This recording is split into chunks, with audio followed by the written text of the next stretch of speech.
Lenin মূর্তিতে যাতে গেরুয়া আবির না মাখানো হয় তার জন্য গার্ড দিয়ে দাঁড়িয়ে আছে সিপিএম নেতা। বেশ জমে গেছে গল্পটা। ধাপে ধাপে খুলছি মুখোশ, একেবারে জমিয়ে ক্ষীর করব দেশদ্রোহী কমরেডদের। তবে তার আগে চ্যানেলটি সাবস্ক্রাইব করে নিন। নমস্কার, আমি শুভ্র চট্টোপাধ্যায় আর আপনারা দেখছেন মাধ্যম।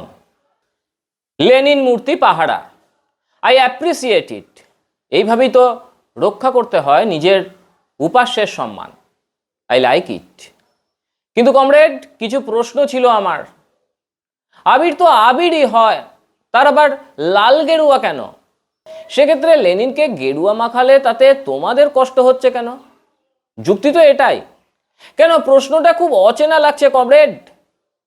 আচ্ছা, হিন্দুরা যখন গরুর মাংস খেতে চায় না তখন তোমাদের নেতা বিকাশ ধর্মতলায় দাঁড়িয়ে গরু খেয়ে বার্তা দেয় অল্প টাকায় পুষ্টিকর খাবার। তখন হিন্দুদের ভাবাবেগে কি আঘাত লাগে না? আবার হিন্দু দেবী মা দুর্গা সম্পর্কে যখন কুরুচিকর মন্তব্য করে তোমাদের ওই জওহরলাল নেহেরু ইউনিভার্সিটির কমরেডরা, সেটাতে কি হিন্দুদের ভাবাবেগে আঘাত লাগে না? তোমাদের দলের কর্মী হরগোবিন্দ দাস, চন্দন দাস খুন হওয়ার পরেও মৌলবাদী শক্তি আইএসএফ এর সঙ্গে যখন তোমরা জোট করো তখন হিন্দুদের ভাবাবেগে আঘাত লাগে না? হিন্দুদের জোর করে গরুর মাংস খাওয়ানো হলে কিংবা গরু কাটা হতে দেখলে হিন্দুরা কষ্ট পায়, আর তখন তোমরা কিভাবে খিল্লি করো এটা নিয়ে মনে পড়ছে তোমাদের? তোমরা কি বলো যে বাকি খাবারের মতো গরুর মাংসও একটা খাবার। আমরা যদি খাসি খেতে পারি, আমরা যদি মুরগি খেতে পারি, তাহলে গরুতে আপত্তি কেন থাকবে? তাই না? যুক্তির দিক থেকে তোমরা হয়তো ঠিক, কিন্তু যুক্তি সব কিছু নয়।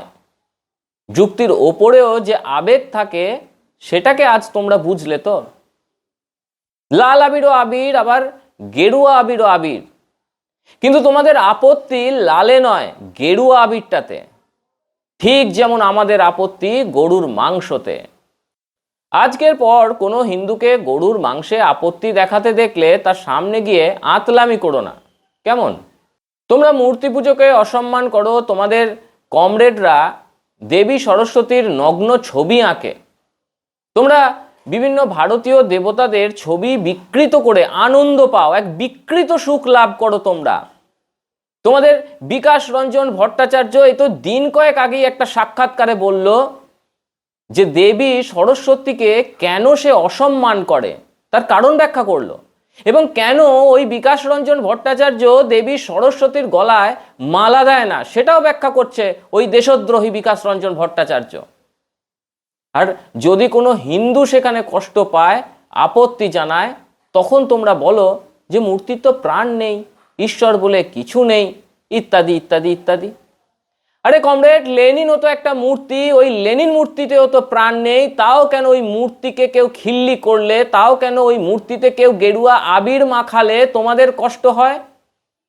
এবার তোমরা বুঝেছ ধর্ম মানুষের হৃদয়ের ঠিক কোন জায়গায় থাকে, আর সেখানে আঘাত করলে মানুষের ঠিক কতটা কষ্ট হয়। হ্যাঁ, ধর্ম, এটা একটা ভালো পয়েন্ট। তোমরা ধর্ম মানো না, যদিও ধর্ম বিষয়ে তোমরা কতটা কি জানো সেটাও সন্দেহ। কারণ ধর্ম মানা বা না মানার জিনিস নয়, কিন্তু ধর্ম পালন করার জিনিস। ছাত্র ধর্ম, ক্ষত্রিয় ধর্ম, পিতৃধর্ম, এভাবে। আর রিলিজিয়ন বা মজহাব হলো মানার জিনিস। তাও ধরে নিলাম তোমরা ধর্ম মানো না, তোমরা ঈশ্বর মানো না। লেনিনের মূর্তিতে লাল আবির ছাড়া অন্য কিছু লাগবে না, এটা কি এক ধরনের রিলিজিয়ন নয়? কালী পুজোতে লাল জবা, দুর্গাপুজোয় পদ্ম, শিবের মাথায় জল, আর লেনিনের গায়ে লাল আবির। আদৌ কোনো পার্থক্য খুঁজে পাওয়া যাচ্ছে কমরেড? বঙ্কিমচন্দ্র চট্টোপাধ্যায়ের কলমে লিখিত, ঋষি অরবিন্দ ঘোষের উত্তরপাড়া অভিভাষণে প্রতিফলিত, শ্যামাপ্রসাদ মুখার্জির হাতে সংগঠিত, আর ক্ষুদিরাম, প্রফুল্ল চাকি, মাস্টারদা সূর্য সেনদের হাতে প্রস্ফুটিত হিন্দু জাতীয়তাবাদ আজ তোমাদের কাছে উত্তর ভারতের আদর্শ। এটা ভালো কথা, কিন্তু রাশিয়াতে জন্মানো লেনিনের মূর্তি নিয়ে তোমাদের আধিক্যতা কিসের? লেনিন কি বাঙালি ছিলেন নাকি লেনিন ভারতীয় ছিলেন, কোনটা? জানি এরপরে তোমরা যেটা বলবে সেটাও আমি জানি, যে তোমরা নাকি রাষ্ট্রের সীমানা মানো না। খুব ভালো কথা। তাহলে হিন্দু জাতীয়তাবাদ উত্তর ভারতের একথা বলে কেন তোমরা মানুষকে বিরক্ত করছিলে এতদিন? প্রাচীন ভারতে যখন মন্দিরগুলোর ওপর আক্রমণ হতো, মূর্তির ওপর আক্রমণ হতো, আর সেগুলোকে বাঁচানোর জন্য যখন হিন্দুরা জীবনপাত করত, তখন সেগুলো নিয়ে তোমরা খিল্লি করতে আর বলতে যে এগুলো নাকি বোকামি, পুরোহিতরা নাকি নিজেদের স্বার্থে মানুষকে বোকা বানিয়ে রাখতো, তাই নাকি মন্দির মূর্তি বাঁচানোর জন্য মানুষরা জীবন পর্যন্ত দিয়ে দিত। খুব ভালো কথা। তাহলে আজকে তোমরা কেন লেনিনের মূর্তির সামনে ঢাল হয়ে দাঁড়িয়ে আছো? কোন উদ্দেশ্যে দাঁড়িয়ে আছো? একটু পরিষ্কার করে বলবে। এবার তোমরা বুঝলে তো যে মানুষ কেন মন্দির বা মূর্তি বাঁচানোর জন্য নিজের জীবন পর্যন্ত দিয়ে দিতে দ্বিধা করতো না, বা এখনো করে না। যাকে হয়তো কমরেডদের বোঝার ক্ষমতার তুলনায় আজকে আমি একটু বেশি বলে ফেলেছি। আর এত জটিল হিসেব নিকেশে আমি কিচ্ছুতে যাচ্ছি না, একেবারে সোজা সাপটা কথাতে আসছি, একেবারে সোজা সাপটা। আমাদের কাছে হিন্দু ধর্ম যেমন প্রিয় কমরেড, তোমাদের কাছে সেরকম কমিউনিস্ট পার্টি প্রিয়। আমাদের উপাস্য, আমাদের দেবতা, আমাদের মহাপুরুষ, তারাও আমাদের কাছে প্রিয়। তোমাদের কাছে যেমন প্রিয় লেনিন, স্ট্যালিন, মাও সেতুং, চে গুয়েভারা, ফিদেল কাস্ত্রো এরা। আমরা যেমন আমাদের ত্রিসীমানায় গরুর মাংস ঢুকতে দিই না, তোমরাও তেমনই গেরুয়া আবির দেখলে আঁতকে ওঠো। আমরা যেমন সমস্ত জাগতিক যুক্তির ওপরে উঠে আমাদের উপাস্যের জন্য জীবন পর্যন্ত বাজি রাখতে পারি, তোমরা প্রমাণ করলে যে তোমরাও একইভাবে সেটাকে করতে পারো।